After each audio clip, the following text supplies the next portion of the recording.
Morning, guys. How's everybody doing today? I wanted to come on and just really hammer home something that occurred to me. I mean, I knew it before, but it's just like it was just so obvious yesterday at the Remembrance Day and ceremony downtown Burlington, where there was a moment. I'm going to try to make this as short as possible. I have a tendency to talk forever. And to just go on just ridiculous tangents. I can't help it. That's just who I am. So yesterday I was at the Remembrance Day ceremony, and it started off with recognizing that, Canada went to war over the right to have rights, to be able to be free from a tyrannical system. That's why we went to war. And really, it was based off of the teachings, and this is people get some triggered all the time. I know, I get it. I know this is triggering you. I'm sorry. The truth can be triggering, especially when you hide from it, and that's the point I'm going to try to make here.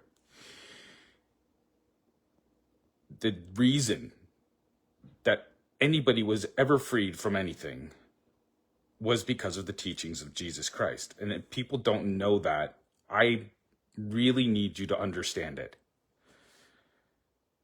because the ceremony was started off by a priest, and obviously I'm not sure who the fellow was that was leading the ceremony, but there's a priest there, and then the fellow leading the ceremony says that he has to acknowledge that we are doing this on native land. Okay, I'm not saying anything about natives. I'm not. They're getting just as screwed as everybody else right now. So, and by the way, natives should be natural allies of Canadians because they should want to be free from a tyrannical system. I don't know how some people just can't get it through their heads. We're all allies. People that believe in human rights and freedoms should be allies against what is coming at us. And this is the only way I can explain it to people, because it's difficult to explain the truth to people that don't want to hear it. So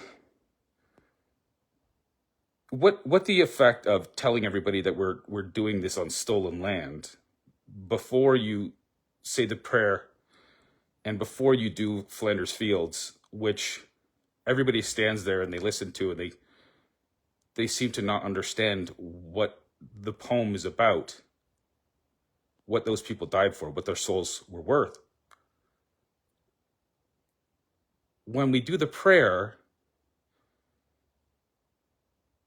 it doesn't, the whole idea of having two ideas simultaneously and pretending that they're the same, that they can both be true, that we can pick and choose our truths, it's demoralizing to people that believe in human rights. Okay, I don't know how else to explain that to people. And so when we were asked to sing "O Canada," like, it was pathetic. Nobody could sing it. It was the saddest thing I've ever heard in my life, because nobody believes it anymore. We're demoralized. Now, why is that? Because we have a leader who lies constantly, and it's so blatantly obvious that he's lying. It is so blatantly obvious that Chrystia Freeland is lying. And the lies, they're just not working anymore. And unfortunately, when you lie that much to people and nobody can tell the truth, it causes a backlash. And I see signs of that backlash everywhere online. And the projection of the people that embrace the lies because they want to believe something is true that is not true, they're projecting. They're calling people racist, they're calling people sexist, they're calling people bigots. They're using every word in the book to tell other people how they know what's in their soul because of how they feel about what's happening to a country that has been demoralized by a leader that lies with reckless abandon. Okay, what are they lying about? Chrystia Freeland sat on the board of the WEF. Okay? The WEF is headed by this man named Klaus Schwab. Klaus Schwab wrote the book, The Fourth Industrial Revolution. Okay? And it's about when artificial intelligence merges with humanity. That's what it is about. Okay? And the question then becomes, what do you do about it? She knows that. Do you ever hear her talk about it? She doesn't talk about it. She's been on the stage with Larry Fink from BlackRock laughing about what are we going to do before 2020, before the giant hoax that was COVID-19. And it was a giant hoax. The truth is painful. But when you recognize it, when you realize it, only then can you do something about it. So I just saw this video, and I want to show it to you. Just, there's a reason, hang on. And yet they exist in our current world. I'm Dr. Amanda Williamson, and I'm an AI leader and academic. And I come to you today not just as a technologist, but as a daughter. That intensive care unit that I mentioned is one that I've been in a lot this week, as my father is currently fighting for his life. And as Okay, so just for starters, her job is to get you to accept a premise. So even if her father is sick in the hospital, and I don't know if she's telling the truth about that, it's irrelevant to what I'm trying to say. But even if her father is sick in the hospital, and what she's going to tell us is because her father is sick in the hospital, her job is still to try to convince you to accept what she's trying to convince you to accept. It was before. She's been doing this job for a long time. Her father he hasn't been in the intensive care unit since she started doing this job path. Do you understand what I'm saying? She's trying to convince you of something, and she's trying to convince you that she's telling the truth. But there's something hollow there. And even if she is telling the truth, there's something wrong with the way that she's telling it. Because she's being deceptive. As I sat next to him in the ICU, I was amazed by the doctors keeping him alive and their incredible efforts. But I couldn't help but notice that they didn't have Sorry, guys, I have it on 2 times speed because she speaks really slow, and I hope that's okay. access to AI tools that I use every day.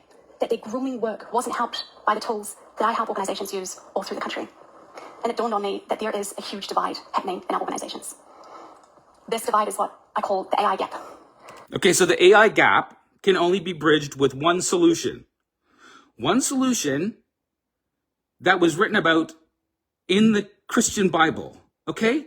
So when you don't tell the truth, when you don't start with the truth, you can't understand what's happening right now. Now, I'm not saying anything about her. I don't know anything about her as a person. I don't know anything about what's in her heart or what's in her soul. It's not mine to judge. I'm not God.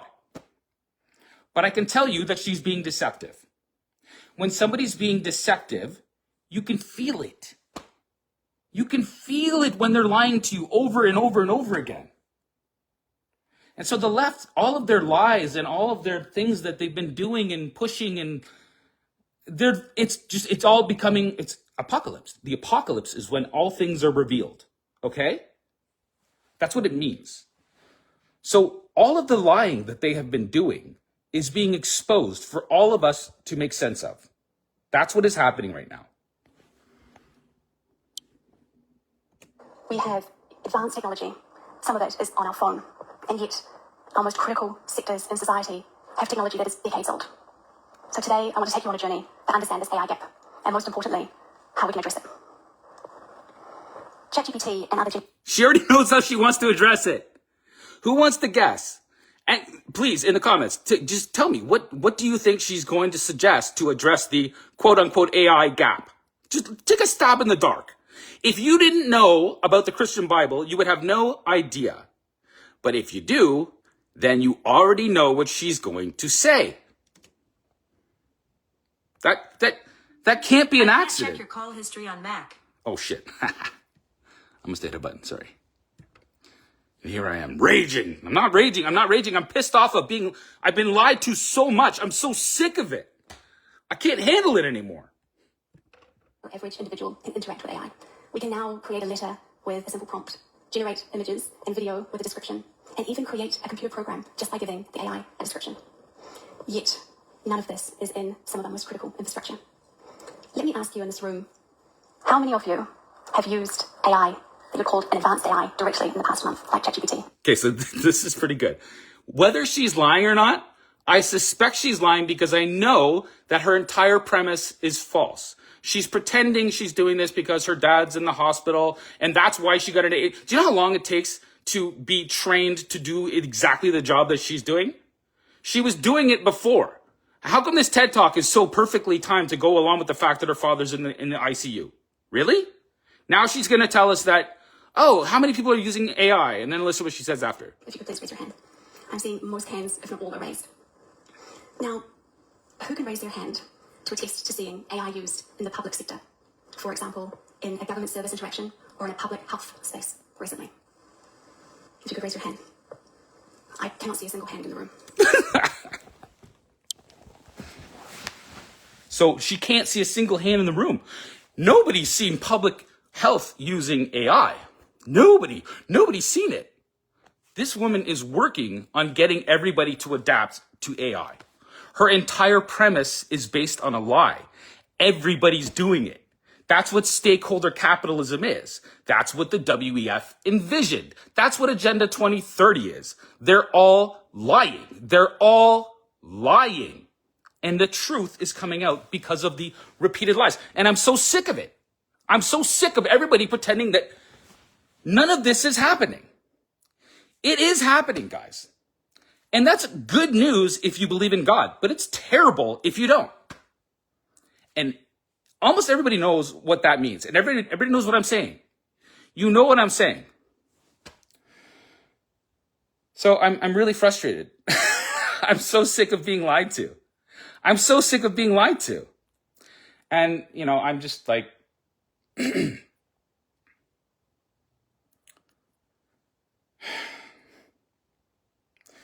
truth will set you free, but first it's going to hurt. And the truth is, these people might mean well, but they don't know what they're doing. And I'm going to throw some shade at Christianity right now, because yesterday I watched a video about an AI researcher who bridges the gap between artificial intelligence, psychology, Christianity, accelerationism, AI, all of it. I think I just repeated AI twice, but it doesn't matter. I uploaded a couple clips from it. I couldn't believe what I was watching.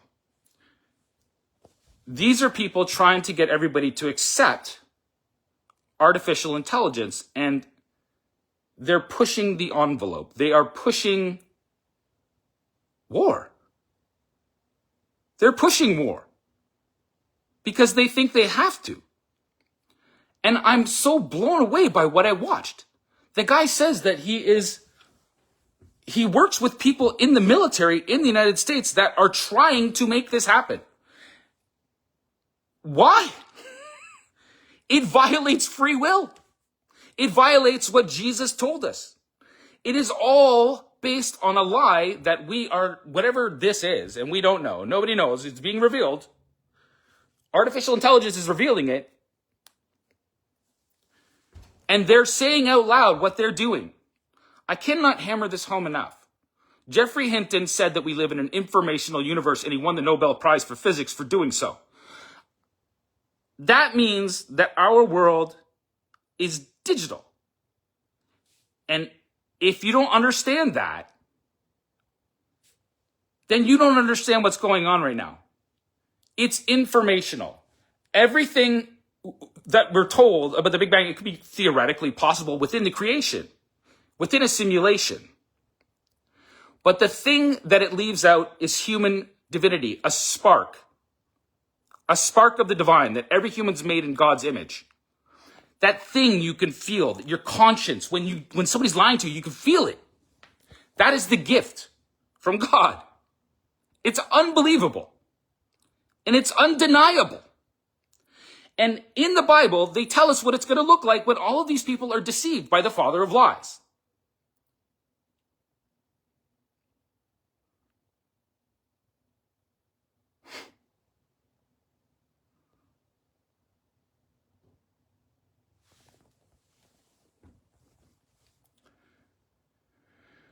I'm like shaking. It's hard to believe, kids. It's hard to believe, but if you don't believe that other people have a soul, then you don't believe they have free will. And then it becomes a self-fulfilling prophecy. Or if you believe that they have a soul, but their soul is corrupted, you get to decide what their soul should suffer. What kind of consequences? If you buy into the idea that it's a simulation and everything is just, it's a simulation. And I'm saying that for better or for worse, that's more or less what it is. That's what intelligent design tells us. And we're just figuring it out.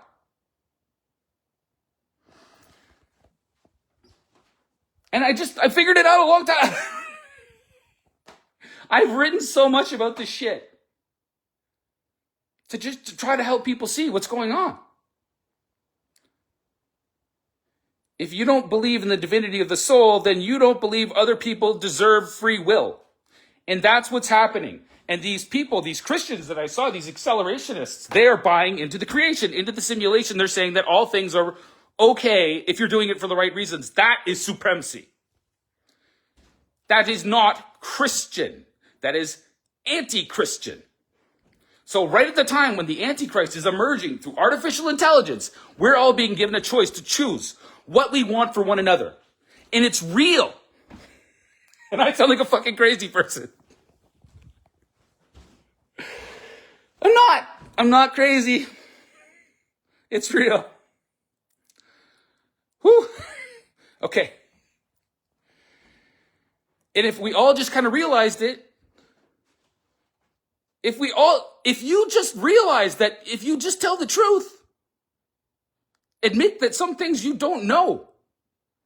Donald Trump. Okay. Do you want to know the truth about Donald Trump? I don't know what's in his heart. I don't. I can't. But I'll tell you something that I do know. And this is fucking mind-blowing. I put up a post yesterday.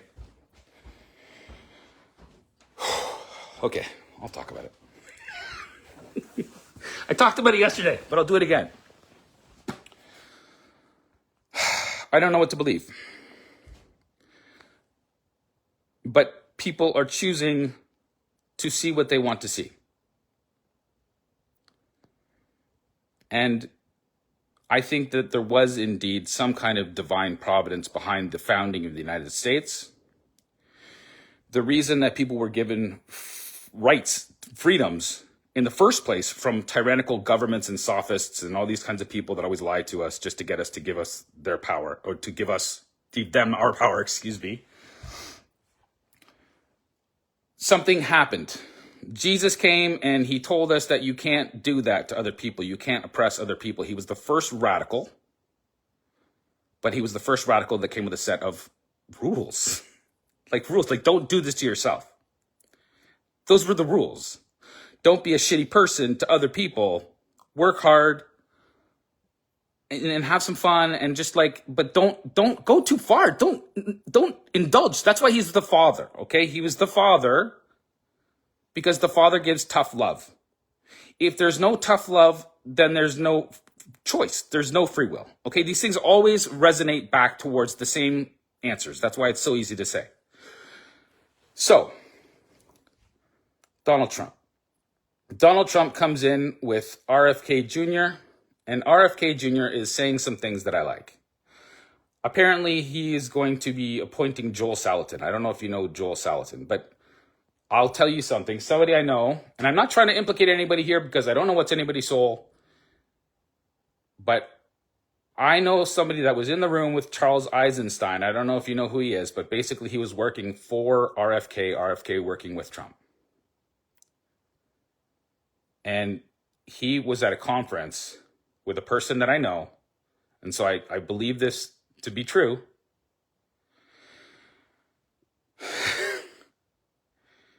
And he said that what's happening now is there's negotiations happening behind the scenes. And it sounds crazy, but it's true. It must be true. I mean, it must be true. And I'll get to that. I'm sorry. I know I talk a lot. There's negotiations. Transparency is a big word. I posted a clip that I took of Tucker Carlson from a video he put up yesterday where he goes on this long rant, much more succinct than I can possibly ever imagine or conjure. Imagine, wrong word, excuse me. I'm a little flustered.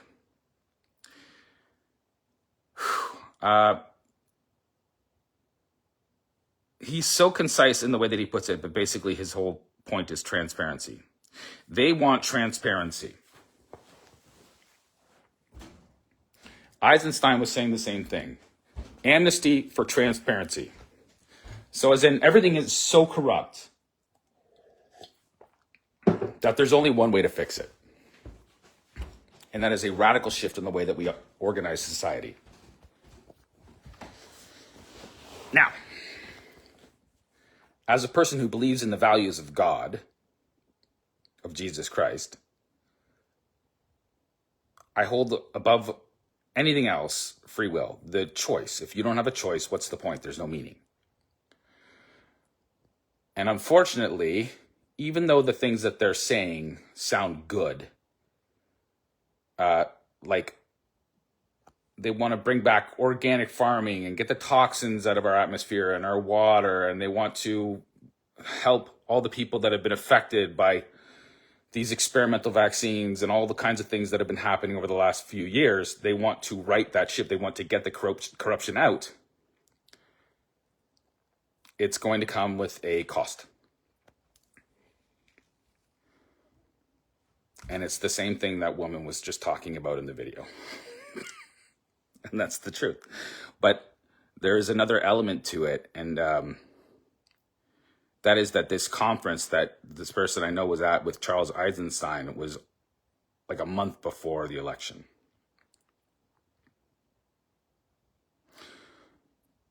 So if you understand what I'm saying, they knew what was going to happen. You don't do negotiations with people, amnesty for transparency, if you don't already know what's going to happen. Now, you could say that was polling. You could say any number of things. But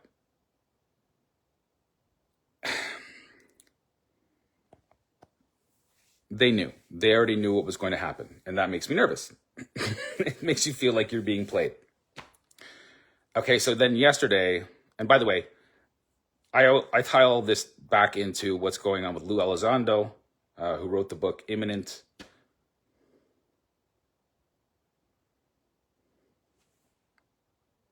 I can't know that. I won't know I don't know the answers to that stuff.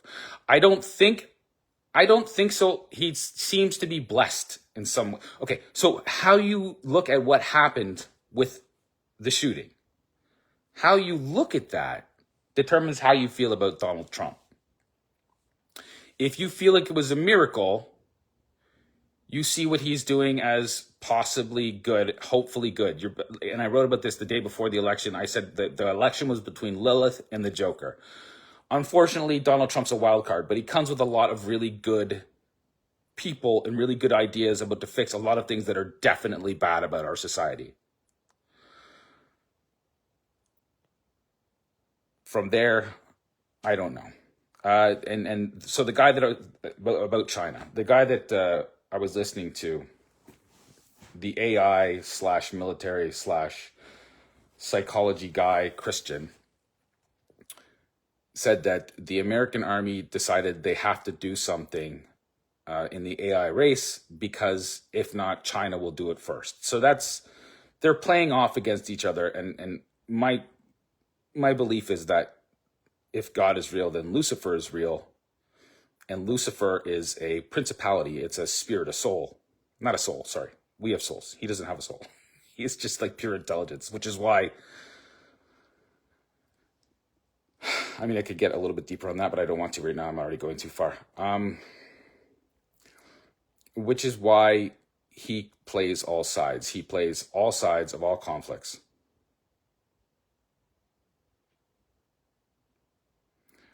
I posted something last night. You should go find it.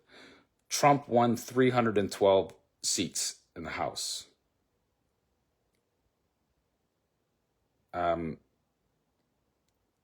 Revelations 3:12 talks about the emergence of a new chosen people. I don't know what to make of that. I'm just being perfectly honest. I do not know what to make of that.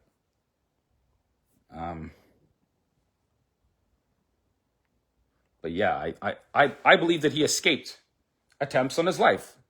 I believe that he turned his head and some kind of divine intervention did occur. Because I want things to be good. I am an optimist. I want people to see the light. And maybe that's all this is all about. Just getting people to see the light. Not the false light, but the real light. And that's going to tell you what happens when they offer us what I believe they're going to offer us. And so I'm sorry for getting so far away. Robert Malone put out a post yesterday where he basically said that he said Donald Trump is going to be the disclosure president. As in alien disclosure. Which is happening at the exact same time as artificial intelligence is emerging. And another thing that guy said, the AI Christian guy, he said that AGI is already here. He said that he's written the most comprehensive book about human psychology and what consciousness is. And whether he's telling the truth or not, he does have a book out there. I thought about getting it, but my wife will kill me if I buy another book. Right now, I have so many books I could read, and I'm having a hard time doing it. Okay.